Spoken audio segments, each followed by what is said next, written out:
Whispers from Below, a horror podcast by Justin W. Geis. Scary stories, both real and fake. Hello, listeners. Welcome to Season 1, Episode 4 of Whispers from Below, a podcast by a madman for madmen. I'm your resident psychopath, Justin W. Geis, and today's topic of discussion is Doll Island. Now, I know what you're thinking. This might not be anybody's favorite topic at all. Dolls are terrifying. They're scary. I don't personally like them.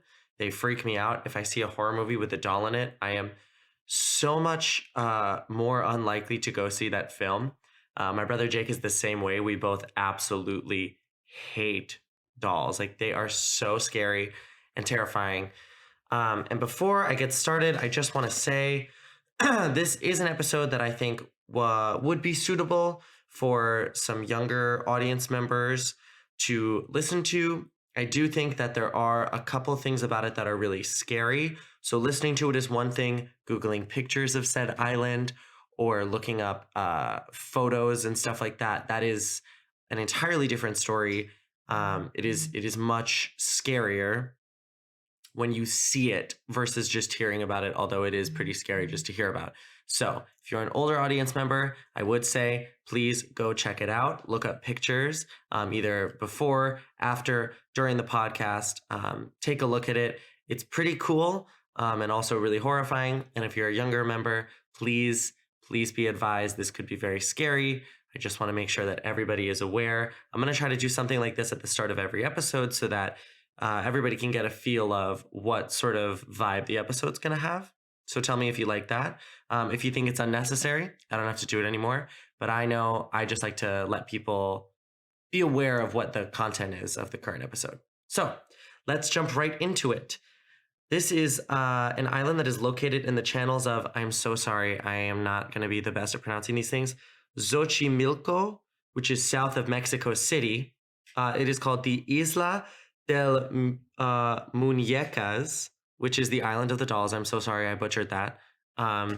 It is called the Island of the Dolls, and it was originally owned by a Don Julian Santana Barrera. Now, this island is very small. It's not a huge island. It's really hard to get to. You have to go through a bunch of different channels in this river just to get to the island.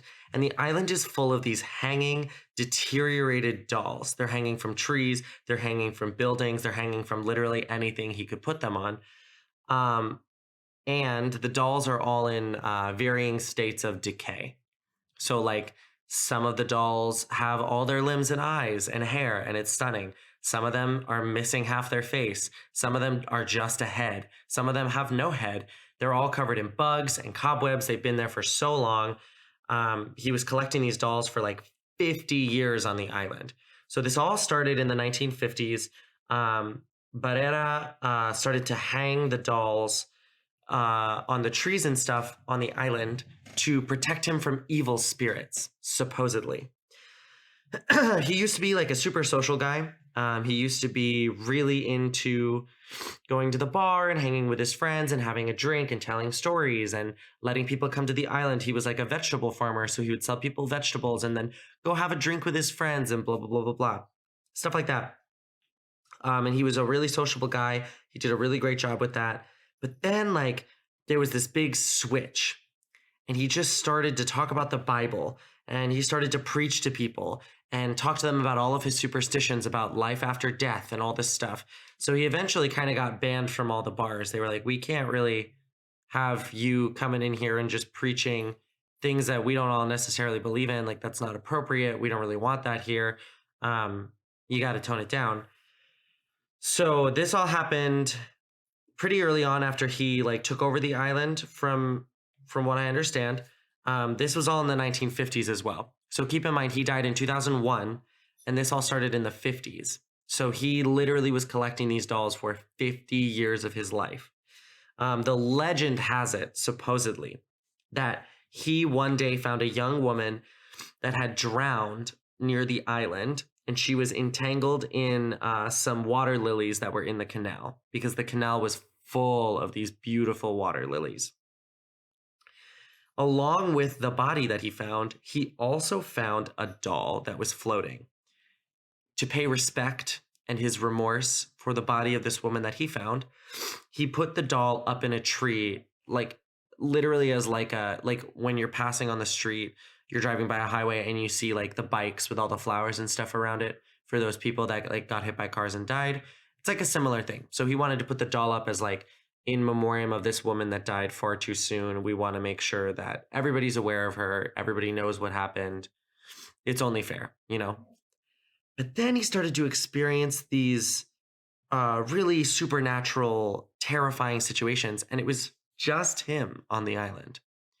There was nobody else. So imagine it's nighttime, you're on this island, you have a doll hanging up on your tree now, and you just see the woman that died standing there. And she would scream and cry, and she would say, I want my doll, I want my doll, I want my doll. So naturally, as you do, he started to take dolls and hang them up as like a protection barrier. So it started with him just hanging these dolls up, like surrounding his little vegetable farm, because he wanted to ensure that he was going to be safe at night. Now, do I think that this man is fully rational for jumping from like, oh my God, I just saw a ghost to let me hang dolls all over my island? Like, I don't know. I think that's kind of a really aggressive jump, in my opinion. I would probably like do some research, talk to a priest, especially if he's a religious dude that's talking about the Bible. I feel like his next option would definitely be to go talk to a priest and be like, can we do something about this? Can you take a look? What can we do? Blah, blah, blah, blah, blah. How do I send her back?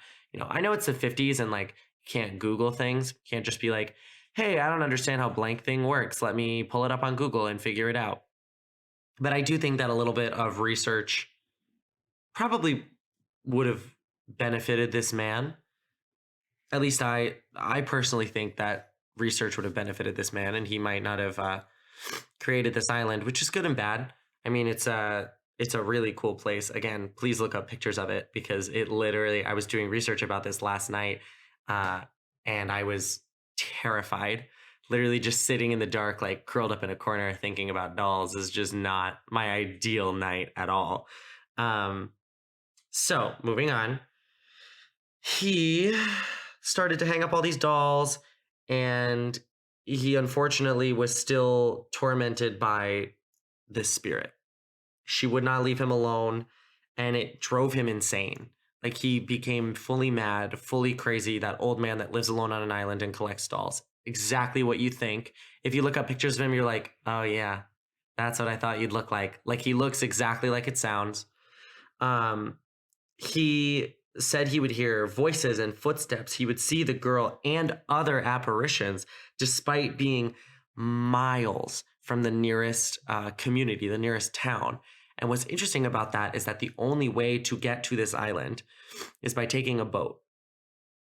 So you have to take this boat through this series of canals, through the water, past all these water lilies. It's like miles and miles and miles away to get to this island. So if he was closer to civilization and he was seeing supposedly like apparitions and a girl and whatever, it could be chalked off as like teenagers being, you know, awful people. Because we all know that there are those teenagers that are kind of tools and they want to just mess around with the poor old man. We all know those teenagers. We all had those friends or refused to have those friends when we were younger.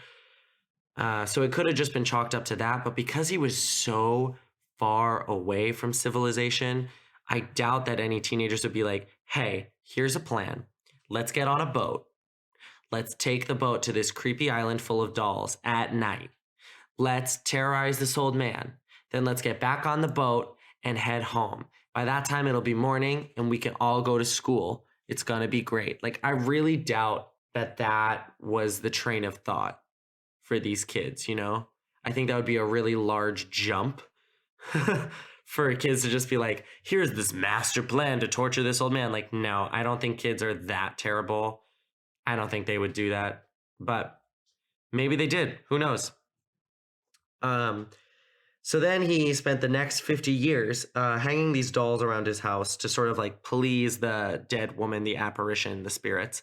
And supposedly what would happen is like to get vegetables from him, you would trade him a doll. So like you'd come over with like an old dead doll and you'd be like, hey dude, do you have this one yet? And he'd be like, no, what a specimen. It's horrifying. Can I take it? And then you'd give him that and he'd give you like, I don't know, a squash. And then you'd go home with a squash and, you'd come there with a doll, you'd leave with a squash. Seems like a pretty good deal. So as long as you were finding creepy dolls for this man, you were getting vegetables. Pleases him, pleases you, everybody's happy. I don't really see a problem with it. The only problem I have is that dolls are horrifying. Fun story before we continue, just on the basis of dolls. My brother and I did this escape room when I was visiting him, because we are huge escape room fans. My boyfriend and I, when we were on tour, we did an escape room in pretty much every city that we went to on tour, and we were traveling around like once a week. And part of our like weekly tradition was like going to at least one escape room. There was a day when we were in Denver. Shout out to Denver Escape Rooms. They are super amazing. If you live in that area or you're going to be visiting there, please go check them out. I have a t-shirt from there. I friended the woman that ran our games. I believe her name was Shawnee. She was a sweetheart, just the nicest girl. They comped our last room because we did 6 in one day. Like they were just the sweet. I have a pen from there. I have bracelets. Like we absolutely loved it there. But my brother and I were doing this escape room in San Diego. Well, first of all, there was an actor in the room and we didn't know that there was going to be an actor, which just created this whole terrifying atmosphere where there's somebody else in there. And because you didn't sign anything, that they can't touch you. But for some reason, when you're in the room, your brain is not thinking of that. You're like, he's going to kill me, even though it's just a dude in a cloak. You know what I mean? But the fight or flight kicks in and there's just no way. And my brother is like a hardcore, hardened Marine. Like there is no way that he would be terrified of some dude in a cloak, but he was. We all were, and it was really funny to see him kind of like get checked. But one of the way that the room sort of started was that all of us were in separate rooms. So it was my brother Jake in one room, my boyfriend Dan in one room, I was in one room, and then my sister-in-law Caroline and my other brother Josh were in another room. So we were all separated. And Jake's room was like bloody and like a janitor's closet. My room was like a basic motel room. Caroline and Josh had like a basic motel room, but Dan's room was like a baby's room and it had all these dolls hanging from the ceiling. And when we left the room, we were all talking about like, well, how did you get out of your room? How did you, what did you have to do to get out of your room? What did you have to do to escape? And I was like, oh, I just had to pull a painting down and then open a cabinet. And Caroline and Josh were like, oh, same. Jake was like, I had to pull all these bloody sheets out of a thing. And Dan was like, I had to pick up dolls. And Jake and I froze fully. Like it was like a comedy. We both just froze and we were like, no. If I was in that room, I would have quit. There is no way I would have gotten out of that room, because to have to grab a scary doll, and like look around it, like there's absolutely no way. There was another room that Dan and I did. It was one of the first ones we did. It was a Jack the Ripper room in LA. And there was this doll in the corner that was covered in a sheet that you had to like pull the sheet off of. And then you had to clap his hands together and then his mouth would open and you could pull a key out. And I literally walked into the room, saw that there was something in the corner, and I said, Dan, you have to do it. I cannot go near that doll. And at that point, Dan and I didn't know each other like super well. So he goes over and he pulls it off and he's like, oh, there's a code. Oh, we have to clap his hands, da, da, da. Mouth opens, he grabs the key. And I was like, I'm so sorry. I was absolutely no help in that situation. And he said, why is that? And I said, I don't do dolls. I just don't. They terrify me. They're horrifying. Clowns, dolls, and children. If there's a horror movie with clowns, dolls, and children, I will not go see it. I can't do it. Those things are so scary to me. My whole family is kind of that way. Like those are our 3 things that like we don't like to mess around with. So that was just a side note, a fun little story. If you are an escape room fan, or you're not an escape room fan, you should go try one. But I will say, please don't start with a horror one unless you're crazy like me, because it can really deter you from them. You got to start small to work your way up to stuff like that. But if there are any escape rooms with dolls, please let me know, because I will know never to go to those. So you can like shoot me an email, message me on Instagram, anything like that. Just let me know, because I will refuse to go to those. So back to Doll Island. This island is now a tourist attraction, which I think is fascinating because someone like me, like the idea of like going to a haunted island, that seems pretty cool. A haunted island with dolls.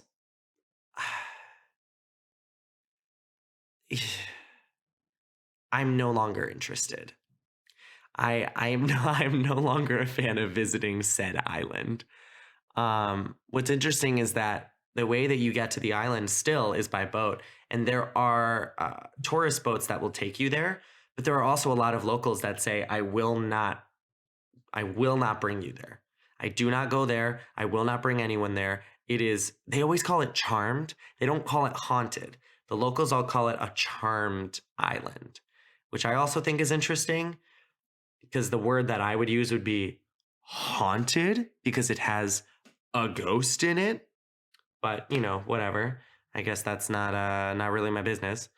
But basically, there are some locals that say, absolutely not, I will not drive you there. And there are some locals that are like, yeah, why not? I don't really care. But they all call it charmed. It's not a haunted island. I just think that's a really interesting turn of phrase. So there was a movie shot on this island in 1943, which I believe is before Barrera took over the island. And the reason that there was a movie shot there is because when they were driving around the canal, they were trying to figure out where they were going to shoot this movie, and they found this island, and it was stunning. There were all these water lilies on the ground in the pond. It was covered in them, and it was this beautiful set for this. It's a romantic film. It won an award at the Cannes Film Festival. I believe it was the first, if not one of the first, Latin movies that won an award at the festival. The movie is entitled Maria Candelaria. I'm so sorry, I don't speak Spanish. I'm sorry if I'm butchering all of this terminology. I'm trying my best. I took French. I did not take Spanish in school, so I'm struggling, but I'm really trying. I looked up how to say it all, and I'm still butchering it. But this movie was shot there. It was a stunning, stunning, stunning island. And then Crazy Man took it over and was like, hey, you know what would make this island look even better? Dolls. Don't ask me why. I don't know how he came to this conclusion, but dolls. Here we are. So there was a movie shot there. There were a ton of different news platforms. After he died in 2001, all of these news articles started coming out about the island. BuzzFeed, I don't know if anybody has watched BuzzFeed Unsolved. I love watching those videos, so shout out to them. It's these two guys that talk about like true crime stuff and haunted places. They have an episode on like voodoo in New Orleans. And then they have an episode on like these crimes that never got solved and blah, blah, blah, blah, blah. They go to the locations, but they do a whole episode on the Doll Island, which is how I found out about it. And it was really great. They do a great job. So BuzzFeed has done stuff about it. Huffington Post has talked about it. The Travel Channel has a whole episode about it. And even ABC News has talked about this. So it's not something that's like sort of like a dark tourist destination. Like nobody knows about it. Like it's popular and people go. People love to see it. And to this day, people will go and to like pay tribute to this man. They bring dolls to the island. So I think that's the polite thing to do because this is another like creepy fact that supposedly happened. In 2001, when he died, his body was found in the same spot that this legendary woman who died there was found. So not only was he terrified and haunted of this ghost, supposedly he died exactly where she had died. So if this is true, don't mess around with the ghost. Don't do it. Don't do it. I would bring a doll too. I'd be like, I'm so sorry for invading your everlasting sleep. I don't want to piss you off. Here's a doll. Now, the question arises, at least in my head, this is the first thing I thought of when I was like, people bring dolls. I was like, are they bringing like porcelain dolls? Like, are you bringing like ye old porcelain dolls, or are you bringing like American Girl? Because I feel like he's not going to be a fan of like a modern day doll, like an American Girl or like a Barbie. Like, I don't think he wants that. I think he wants like Annabelle. He wants like the Annabelle doll or like those weird porcelain babies. I don't think he wants, maybe that's just my opinion. Maybe someone can go there and do a seance and ask him just so that we all know. But I'm really curious about like what is his favorite type of doll? Supposedly, that actually brings me to my next point. He would keep his favorite dolls close to his home as a larger protection. And the dolls that he was like, yeah, that's okay, that'll do. He would put further out on the island, but the ones that he was really a fan of that he liked, excuse me, he would put close to his house or inside or around his house. So unfortunately, this man is dead now. We can't really ask him anything about the island. We can't talk to him about his reasonings. We can't, do anything about it. I do feel for this man as someone that suffers from mental illness and stuff like that. I can see where this guy probably just was mentally unstable, and he probably found a dead body there and then just assumed that he was then being haunted. Paranoia and schizophrenia are really big things. And back in that time, they really weren't diagnosed. It wasn't a thing that people like were really knowledgeable about or anything. So my opinion is that he probably just had a mental problem that was exacerbated by finding this body. He created this apparition. Now, do I think that ghosts are real? Yes. I grew up in a very, I don't want to say haunted. I grew up in a spiritually active home when I was a kid. And I've always been kind of in tune with that sort of thing. However, I do think that if you are paranoid, or if you are someone that suffers from paranoia or schizophrenia or things like that, even depression, your brain can mold things into things that aren't actually there. So like you might hear a creak that's from the wind, but your brain will then make that a person that's in your house. We've all done it. We've all been there sitting in our apartments or our houses alone, and you hear something upstairs and you're like, it's an intruder, I'm gonna die. Don't act like you've never done it. We've all done it. I literally did it this morning. My boyfriend left this morning. He's visiting some family. So I was here alone and I heard this big thump, and it was from our neighbors upstairs. Like, I live in an apartment in New York. There's noise, obviously. It was a thump from upstairs, and my first thought was somebody broke into the apartment, A. B, it's Fiza, my dog. So I turned over, she's there. I said, well, B's canceled. And I said, so it's definitely an intruder. They're definitely coming to kill me. I'm gonna die. And do you know what I did? I rolled over. Because I was like, this is my time. I'm ready to go. So we've all done it. I'm a big culprit of it. I know everybody's done it. Or like you'll have a really scary dream that you think was real. We've also had that, especially when you're younger. Or in my case, like when I was like really, when I was really depressed and I was really sad and stuff like that, right before I started taking medication for it to help, I had this really crazy nightmare that felt really real. And it wasn't like a situation like normally my nightmares are like, I'm getting cut open on an operation table. Like, obviously that didn't happen. I didn't put myself in that situation, but it was a very real, I can't remember what it is now, but it was very real. I was very scared about it. And I was talking to my friends about it. And I was like, this happened, right? And they were all like, no, this did not happen. You are making things up. This is not real. This never was real. Please don't think that this was a real thing that happened. But in my head, it was real. This had happened to me. This had happened to people. So I do think that this poor man, maybe he did see a ghost once. But if I'm being honest, ghosts they're not showing themselves that frequently, especially if you've done what they asked.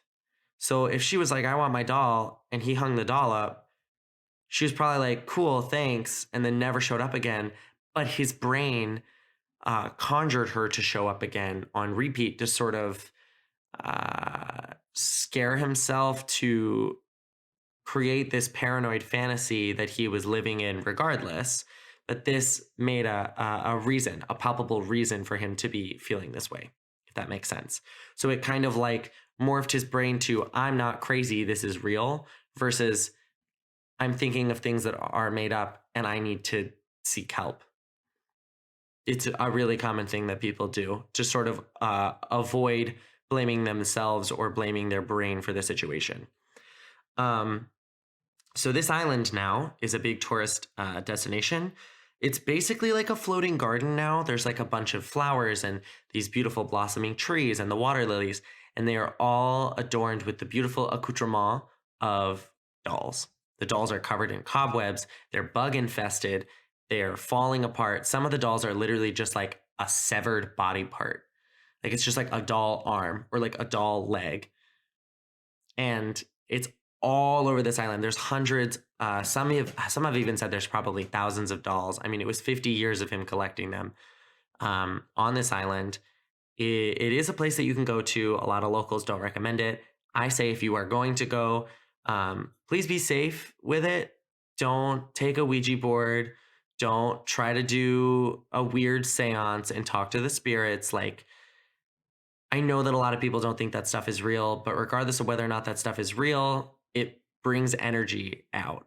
I'm a very firm believer. My mother really burned this into my brain. Shout out to Susan. Thanks so much. But the universe does take into consideration what you say and what you do. So if you're going there and you are trying to antagonize someone or you are bringing that negative energy from a Ouija board out, like I refuse to use a Ouija board because regardless of whether or not it's real, the energy that comes from it is real. And I don't feel like bringing that into my house.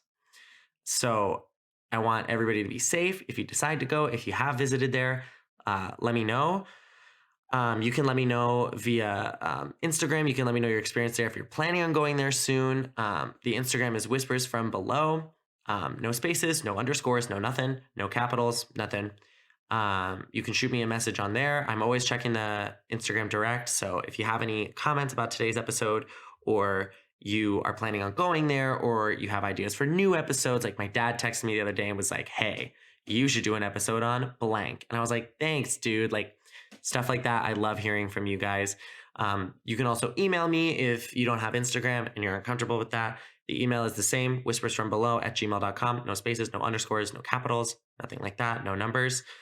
And thank you guys so much for listening. This was episode 4 about Doll Island. Thank you guys so much. I am now on iHeartRadio, which is very exciting. So all of those episodes should be up on iHeartRadio. That means we are now streamable on Spotify. We are streamable on iTunes, iHeartRadio. I upload all of the videos to YouTube. The channel name is Whispers from Below. No spaces, no underscores, no numbers, no nothing. So if you are the type of person where you have like a YouTube subscription for the music and you can listen on there, but you don't really have a subscription to something else, you can listen to it on YouTube. There's no video attached to it yet. If you guys would like to see a video of me actually physically sitting here talking about the podcast, anything like that, or if you'd like to see more content on the YouTube channel, please let me know. Any ideas like that would be super great. Leave a comment on the YouTube page, send me a message in the ways that I described before, anything like that. I know that this episode is a little bit shorter than my episodes have been in the past. Let me know if you like this time stamp a little bit more versus the 45 to an hour. If you kind of like the 20 to 30 minute gap, I can also make episodes that are shorter like this for people that don't have as much time commuting or don't want to listen to a podcast for as long. Let me know your thoughts. Again, podcast is super new. I feel like I'm getting more comfortable talking to you guys. I hope that you guys get comfortable talking to me about this. Tell your friends about it. Share the podcast. Please, please, please, please, please share the podcast. Because the more people that start to listen to it, the more content I can get out for you guys. So thank you so much for listening. And remember, dolls are scary. This island is a real place. And don't mess with ghosts. Just don't. It's not worth it for anybody. Don't do it. Be safe.